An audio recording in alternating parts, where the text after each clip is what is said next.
Welcome back to the Sense Only podcast. I'm going to start this episode a bit different to usual. I don't have a specific message or specific insight or even clear direction for this episode. It's basically acknowledgement that not everybody's year starts off the same. I have sadly been in close proximity to a lot of loss over the past week plus, about 8 days, shall I say, 5 specifically. So as you can imagine, there's a lot of shock and a lot of feelings, and the last death that I was informed of was literally this morning. So I say that to say, as much as I would love to come into this episode talking about forward planning, vision boards, what we're doing, forward movement, boom, boom, boom. That is actually not my vibration right now. And as much as I didn't want to record today, I actually felt in my spirit that this is actually a perfect time to record. In terms of the mission of the podcast, which is for us to all be interconnected and to just be real and to do things that make sense. So I'm here. My emotions and everything's very raw. However, I'm also very reflective, and I thought it'd be best to share with you in real time some of my reflections. So this is a different episode. I do not have intention for it to be full of pain and sorrow and sadness. However, if that's what's received and that's what happens, so be it, because this is life, this is real life. And as I said before, we transition in time. However, things don't always align to the new of the new year, shall we say. Or then again, you could say it's new. It's a new dynamic. Losing somebody, a person or persons, it's a new, I guess it's a paradigm shift, isn't it? Your life does change and it is new. It's just not in a way that you anticipated or predicted, but nonetheless, it's a new life or new version of your life. So I say that to say, I'm here with you to hold space and to acknowledge those who have transitioned, as well as acknowledge ourselves as those who are still here in the physical. I'm not going to say we're lost. I try not to use the term loss because they're still here with us, just not in the physical. I have no direction for what I'm about to talk about.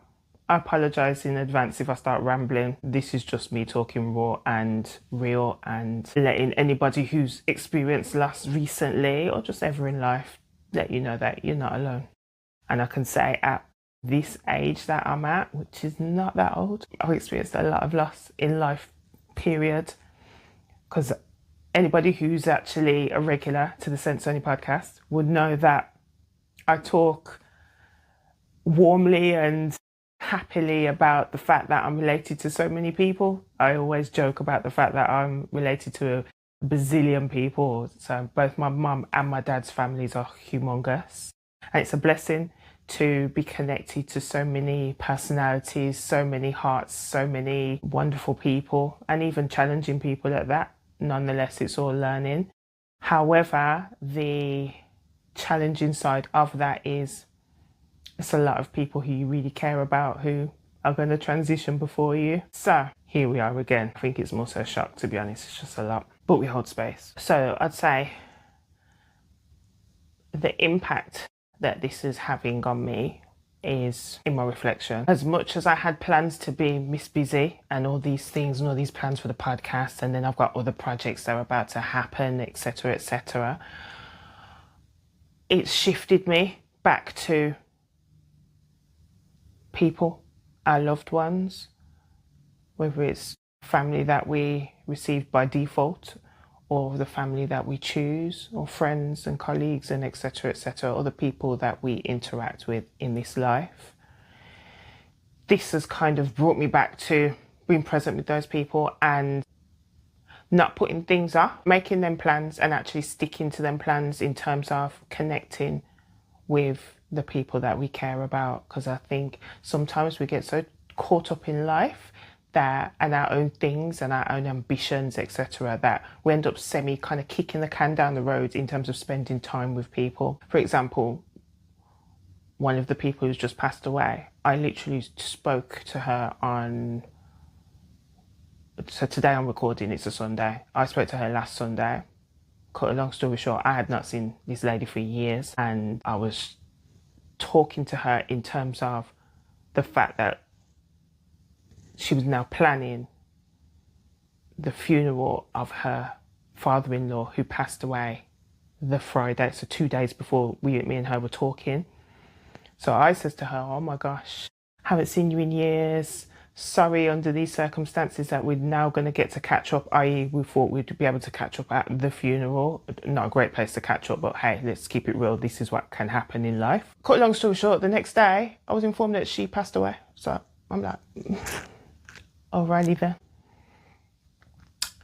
As I like to say, there's people you love, you care about. If you've been delaying and putting things off, don't do it. Go and find your people.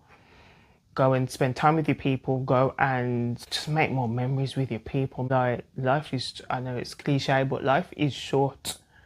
It is short. And sometimes we get so carried away in our missions of life and the things that we need to do, and we forget about the things that's actually most important, which is people and memories and spending time and having laugh and just the good vibrations with the people we care about. Yeah. So as much as I have every intention to do all the big missions that I had for this year, I think my biggest mission is to spend time with the people I care about, more time. And another thing in my reflection I know I need to definitely do is not rush grief. I know in terms of society, it kind of pushes us to put grief in more of a fast pace. Well, let's be real with ourselves. Let's focus on ourselves and our self-care. Tap into ourselves and know exactly what we need. Slow it down and listen. And as I always say, hold space. Hold space for not only ourselves, but our loved ones and their memory and the memories that we shared. So to close, so I don't end up just repeating myself and rambling, I'd say if this year is asking you to move more slowly than you expected, it doesn't mean that you're going to end up behind. It actually just means that you're listening to yourself and what you need and the time you need to take to do whatever it is you're doing. You allowed that. So yeah, I say thank you for listening. This is the Sense Only podcast. I'm your host, Alicia Mullings, and on a lighter note, this year is going to be amazing for the podcast. I've got more wonderful guests on their way, and so much more insights and brilliance and gifted people to share with you. And basically, as you know, the overall message for this podcast is to be the change that you want to see in the world. And some of the people that are going to come and share some of the things that they're doing in this world is definitely people who are stepping up and being the change or contributing to the change that they want to see in the world. So I'm very happy. I'm very proud to be presenting that, and there's much more to come. So on that note, thank you for listening. Thank you for holding this space with me. Thank you for making me feel safe that I'd actually show up and share this with you and this level of vulnerability. That being said, please feel free to like, share, subscribe, and we're coming back stronger, higher vibration, happier, with more good stuff. Thank you again.